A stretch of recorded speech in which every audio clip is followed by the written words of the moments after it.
Hello বন্ধুরা, শুরু করছি নিম্বুপানি বাংলার বিশেষ ধারা বিবরণী টক অফ দি টাউন।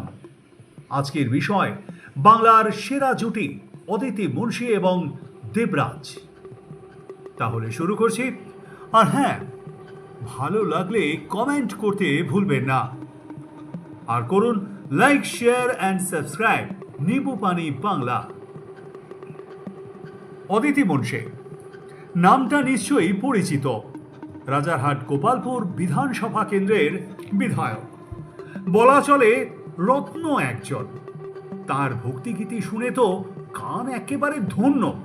আর বিধানসভায় গিয়ে আমাদের মহান দিদিকে গান শুনিয়ে খুশি করায় তিনি তো একেবারে পিএইচডি হোল্ডার।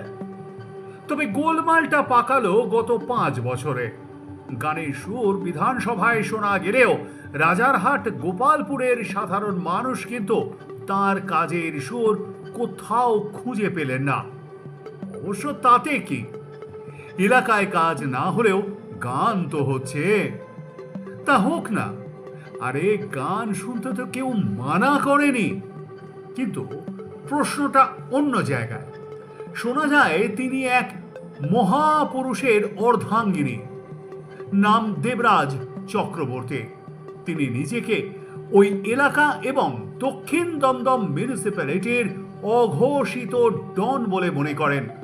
আর এই ডন সাজার আশীর্বাদটা যে খোদ ভাইপোর সুবাদে পাওয়া, সেটা তো ওপেন সিক্রেট।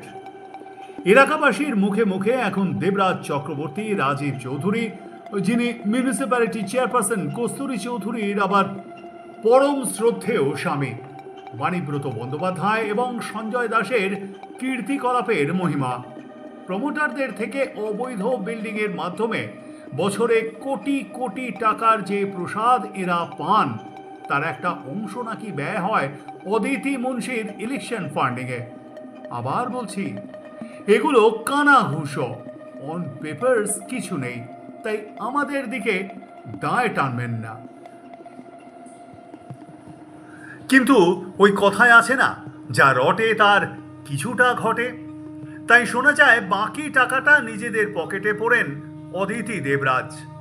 সেই সঙ্গে এই একটু আধটু বিদেশ ভ্রমণ, ব্র্যান্ডেড ঘড়ি, সোনা দানা আর ফ্ল্যাটের বিলাসিতা।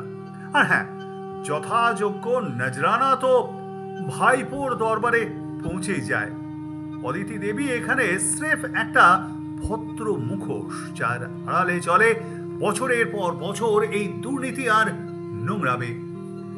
এই নাটকে পার্শ্ব চরিত্ররাও বেশ দাপুটে। বিধাননগরের কাউন্সিলর চিন্টু বাবু ভিআইপি রোডের মদের ঠেক আর ডান্স বার থেকে লক্ষ লক্ষ টাকা তুলে দেবরাজ অদিতির হাতে তুলে দেন। সঙ্গে আছেন দেবরাজের 2 ছায়া সঙ্গে, রাখাল আর সুজয়, যাদের কাজই হলো কাটমানি আর ব্ল্যাক মানি সংগ্রহ করে প্রভুর চরণে অর্পণ করা। অদিতি দেবী যতই ভোলা ভালা মুখে তানপুরা ধরুন না কেন, নেপথ্যে যে কত মূর্তিমান তার হয়ে টাকার মেশিন চালাচ্ছেন, তা এখন দিনের আলোর মতোই পরিষ্কার। এলাকায় ডেঙ্গু হোক, নর্দমার নোংরা জল উপচে পড়ুক, কিংবা রাস্তাঘাট ভেঙে চুরমার হয়ে যাক, অদিতি দেবীর তাতে কিচ্ছু যায় আসে না। কেন আসবে? তিনি তো সগর্ভে জনসভায় বলেই দিয়েছেন যে দেবরাজ বাবু তাকে 7 পাকে বেঁধে কপালে সিঁদুর দিয়েছেন। অতএব তিনি নিজে কাজ করতে না পারলেও তার পতি পরমেশ্বর তো আছেনই। আর সেই কবেই কবিগুরু বলেছিলেন, পতির পুণ্যে সতীর পুণ্য, নহিলে খরচ বাড়ে। তাই আর ফালতু ফালতু খরচ বাড়িয়ে লাভ কি বলুন?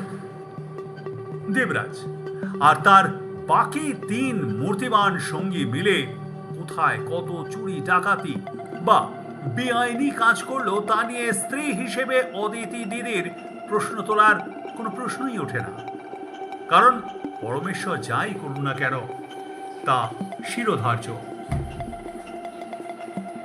রাজারহাট গোপালপুরের মানুষ জাহান্নামে যাক, তাতে এদের কি?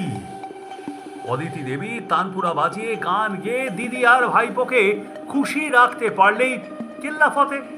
এদের মূল মন্ত্র তো একটাই, জনসেবা নয়, ক্ষমতার সিংহাসনে বসে দু হাতে টাকা লুটে নেওয়া। সুতরাং যা গেছে তা যাক। অদিতি মুন্সি আর দেবরাজ বাবু না হয় রসে বসেই থাকুন, আর জনগণ আর ধুর, সে কবেই প্লেটো অ্যারিস্টটল বলেছিলেন ওরা তো ভেড়ার পাল। তাই এই জুটি থাকুক, টিকে থাকুক, থাকুক রসে আর আহ্লাদে।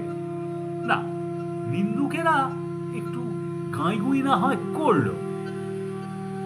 তাহলে আজকের মতো বিদায় নিচ্ছি, আবারও আসবো আর একটি টক অফ দি টাউন নিয়ে। টাটা।